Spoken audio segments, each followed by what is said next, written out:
warahmatullahi wabarakatuh. Seperti yang dalam perkenalan tadi, nama saya Ahmad Sidik. Ya, di sini kita langsung masuk materi pembelajarannya ya. Saya mengambil dari materi kelas 5, tema 1, subtema 2, yang dimana materi pembelajarannya itu nilai-nilai apa saja yang terkandung dalam sila Pancasila. Oke, kita langsung saja ya. Untuk sila pertama, ketuhanan yang Maha Esa. Nah, dalam sila pertama ini nilai apa yang terkandung? Nah, yang terkandung adalah nilai ketuhanan, yang dimana nilai ketuhanan ini kita, bangsa Indonesia itu negara yang beragama. Jadi setiap rakyat Indonesia memiliki agama yang dipercaya, atau setiap rakyat harus memiliki agama yang dipercaya atau percaya pada Tuhan. Nah, oke, untuk sila kedua itu apa? Kemanusiaan yang adil dan beradab. Nah, dalam sila ini apa nilainya? Nilai kemanusiaan. Nah, maksudnya dalam nilai kemanusiaan ini kita harus bersikap adil dan manusiawi kepada setiap orang, meskipun orang itu memiliki perbedaan dengan kita, baik suku, agama, ras, ataupun budaya. Kita jangan memandang rendah perbedaan itu. Kita harus bersikap adil manusiawi. Lalu yang ketiga, apa sila ketiga? Itu persatuan Indonesia. Persatuan Indonesia ini nilai apa yang terkandung? Nilai yang terkandung itu nilai persatuan, yang dimana maksudnya kita sebagai rakyat Indonesia harus bersatu, tidak boleh terpecah belah hanya karena sedikit perbedaan. Ya, meskipun banyak berita tentang kerusuhan yang terjadi, seharusnya itu tidak terjadi karena kita mengandalkan sila ketiga, persatuan Indonesia. Oke, lanjut yang keempat. Apa sila yang keempat? Kerakyatan yang dipimpin oleh hikmat, kebijaksanaan dalam permusyawaratan perwakilan. Nah, dalam sila keempat ini nilai yang terkandung itu nilai kerakyatan. Maksudnya, negara kita mengutamakan rakyat. Jadi, rakyat Indonesia harus diutamakan. Pada dasarnya seperti itu harusnya. Oke, lanjut aja. Sila kelima. Apa sila kelima bunyinya? Keadilan sosial bagi seluruh rakyat Indonesia. Nilainya yang terkandung itu nilai keadilan, yang dimana nilai keadilan ini kita harus bisa bersikap adil terhadap semua orang. Tidak boleh membeda-bedakan orang, entah si kaya atau miskin. Itu jangan kita mempeta-petakan seperti itu tidak baik dan jangan ditiru. Jadi lebih baik kita meniru nilai-nilai dari Pancasila, karena itu hal yang baik semua. Seperti itu. Oke, materi selanjutnya next. Oke, sini kita lanjut materi kedua. Materi kedua ya, tadi materi pertama harusnya. Materi kedua itu mengidentifikasi perilaku yang sesuai dan tidak sesuai dengan nilai-nilai Pancasila. Oh iya, ini perilaku yang harus kita lakukan di kehidupan sehari-hari, di masyarakat, di keluarga. Itu bisa dari keluarga aja, lingkup kecil, karena kita di rumah juga kan. Oke, dari sila pertama aja. Nah, dalam sila pertama, perilaku apa yang sesuai? Nah, ini saya contohkan ya. Itu yang pertama, beribadah sesuai dengan kepercayaan yang kita anut, entah agama Islam, Kristen, Hindu, Konghucu. Nah, kita harus beribadah, tetap beribadah, dan jangan memaksakan orang. Lalu yang kedua, menghargai orang lain yang agamanya berbeda dengan kita. Meskipun kita Islam, dia Kristen, atau kita Kristen, ya Islam, ya teman berbeda agama. Kita harus menghargai mereka, karena itu keyakinan yang mereka miliki dan kita memiliki keyakinan sendiri. Nah, kita harus menghargai hal itu. Yang ketiga, tolong menolong meski memiliki agama yang berbeda. Iyalah, meskipun agama kita gitu tetap tolong menolong. Jangan membeda-bedakan seperti tidak baik. Lalu yang tidak sesuai apa? Perilaku yang tidak sesuai dalam sila pertama. Oke. Yaitu mengganggu peribadatan agama atau kepercayaan lain. Contohnya, misalnya ada sholat Jumat ini, agama Islam. Tiba-tiba kita lewat, kita mengganggu mereka sholat Jumat, tidak baik. Atau contoh lain, untuk agama Kristen, tetap saat di gereja pada hari Minggu, kita ganggu mereka, itu tidak baik. Jangan seperti itu. Biarkan kita beribadah dengan keyakinan masing-masing dengan aman, nyaman, sama dan sentosa. Oke, yang kedua itu yang tidak sesuai perilakunya itu pilih-pilih teman, hanya mau berteman dengan seagama, sama-sama agama ya. Jangan seperti itu, tidak baik itu sampai mengelompokkan orang, membeda-bedakan orang. Jangan. Meskipun agama berbeda, tetap berteman, rangkul, bekerjasama, atau menolong, itu baik. Yang ketiga, memaksakan agama yang dianut orang lain. Ini yang terlebih lagi yang saya bilang tadi. Meskipun agama Islam, Kristen, terus sebaliknya, kita jangan memaksakan mereka untuk masuk Islam gitu, atau memaksa mereka untuk masuk Kristen atau agama kita yang kita yakini. Jangan. Kita memiliki keyakinan masing-masing dan jalanilah keyakinan kita masing-masing. Jangan memaksakan orang untuk mengikuti apa yang kita mau, apa yang kita percayai. Itu. Oke, lanjut dalam sila kedua. Oke, sila kedua ini perilaku yang sesuai seperti apa? Ini ada nih. Pertama itu yang sesuai tidak membeda-bedakan orang yang ada di sekitar kita. Ini contoh kecil aja gitu. Entah itu kaya atau miskin, entah itu dia suku apa, agama apa gitu, budayanya seperti apa, kita jangan membeda-bedakan mereka. Kita sama-sama bangsa Indonesia gitu, berbeda-beda tapi tetap satu, semboyan kita itu. Yang kedua, saling membantu, misalnya melakukan kerja bakti atau memberi bantuan kepada korban bencana alam. Nah, seperti saat ini bencana yang kemarin tuh di Kalimantan Selatan, Sulawesi Barat, baru ada lagi.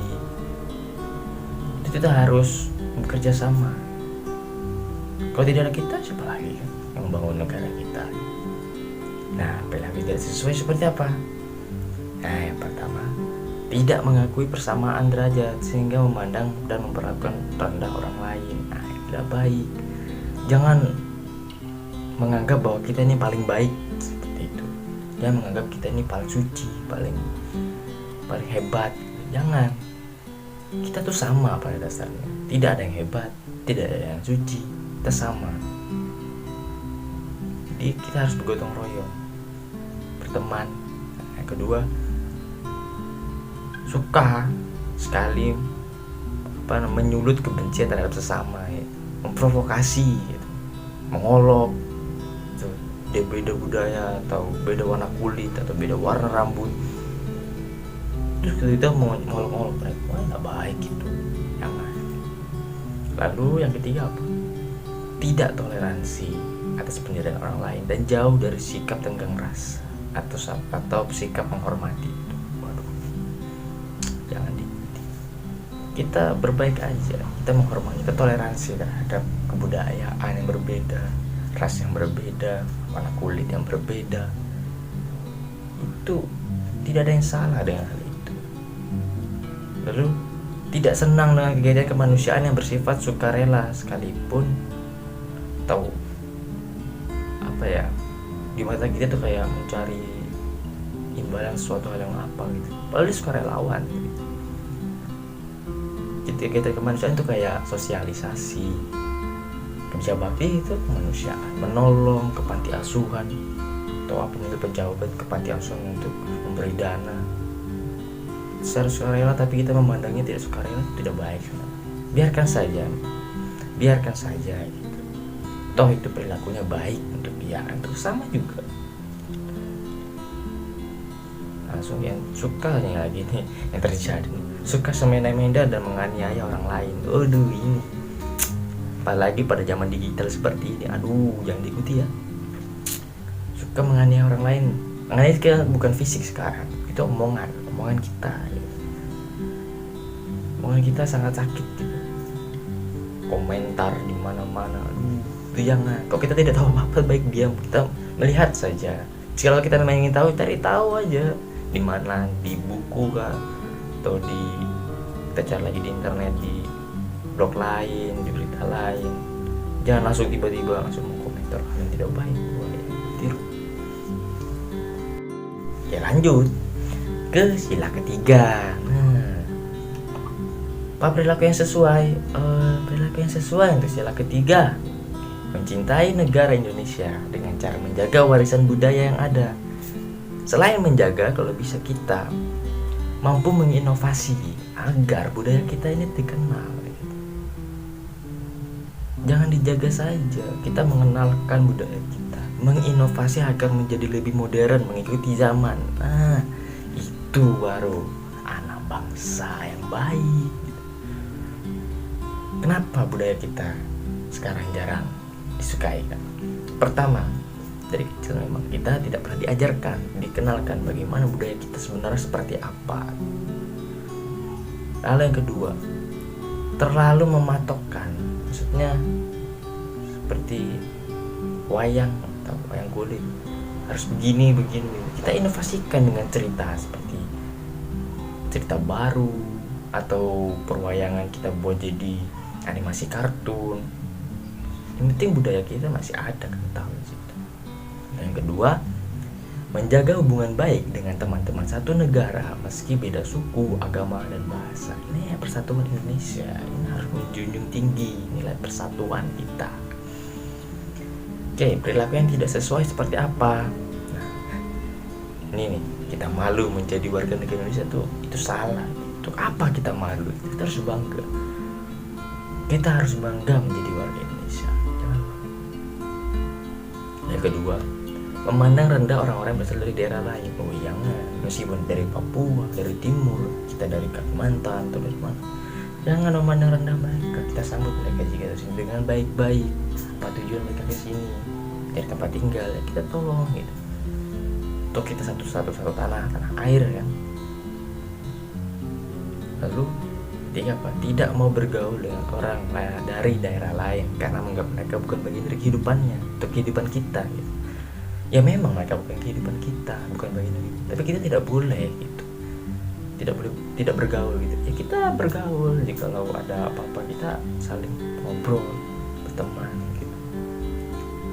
Dan yang keempat, mementingkan kepentingan pribadi, tidak rela berkorban demi kepentingan umum atau kepentingan bangsa. Wah, ini demi kepentingan pribadi dan pekerjaan kita tidak bisa atau bergotong royong kepentingan umum.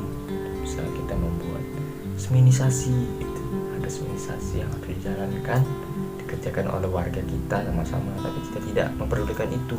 Kita melihat pribadi misalnya ada apa gitu, hanya istirahat, aduh tidak baik, harus gotong royong. Oke, kita lanjut ke sila keempat. Nah, perilaku yang sesuai dengan nilai sila keempat itu apa? Oke, yang pertama itu menyelesaikan masalah dengan musyawarah. Jadi setiap ada masalah kita berunding dulu atau diskusi dulu. Baik ada masalah keluarga, kita diskusi dengan keluarga, atau masalah dalam kayak kelurahan, ya warga kelurahan. Jangan kita langsung sebagai pemimpin langsung membuat keputusan tuh kadang tidak baik.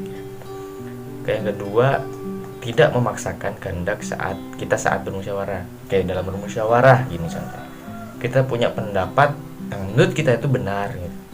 Kita memaksakan mereka untuk menerima pendapat kita, itu tidak baik.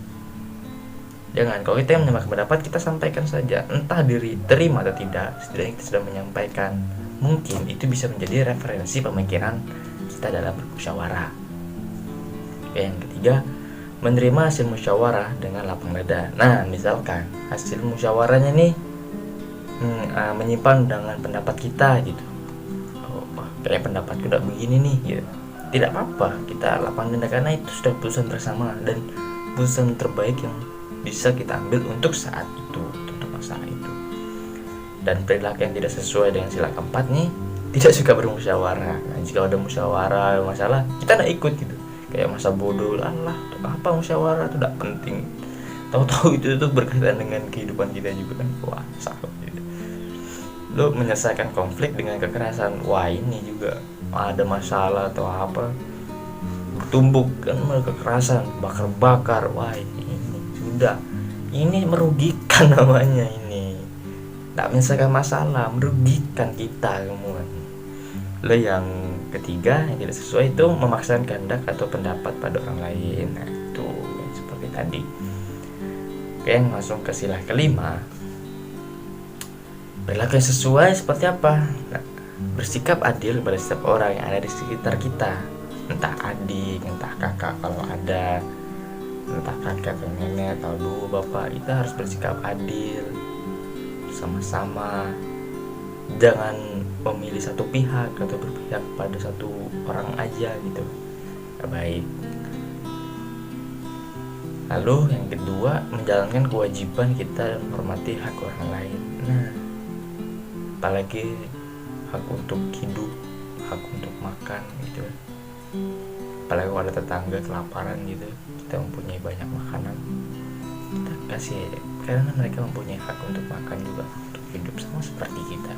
Entah itu orang kaya, entah orang miskin. Jika mereka ada kesusahan, kita bantu. Jika kita bisa membantunya. Jika kita untuk merepotkan saja, lebih baik jangan ya. Kesusahan lagi dari mereka ini. Lalu yang tidak sesuai seperti apa? Mencederai atau melukai hak orang lain dengan ribut atau di jam istirahat, misalnya merusak fasilitas yang umum. Ya misalnya malam-malam dengan istirahat kan, waktu istirahat tidur itu malam. Kita membuat owner teriak-teriak, merusak apa jalan, merusak jalan, melempar-lempar batu, membuat onar. Aduh, baik, balapan lagi, waduh, berisik. Lalu yang kedua, bersikap semena-mena dan tidak ada pada orang lain. Nah ini jangan ya. Lalu yang ketiga, tidak suka bergotong royong, tidak mau bekerja bakti bersama-sama. Nah itu tadi ya. Yang terakhir, tidak menghargai karya atau hasil kerja orang lain. Ini biasanya ini di lingkup seni ya. Entah seni musik, seni rupa, atau seni apa, patung. Kadang orang tidak menghargai seni itu. Sedikit orang suka seni. Oke, ada seni musik contohnya. Wah, kenapa musiknya jelek ini? Waduh, gak bagus, kamu gak bisa, gak hebat buat musik. Jangan seperti itu. Karena tidak semua musik itu pas dalam suasana, semua suasana. Musik mempunyai sesuatu yang pas terhadap suasana tertentu gitu.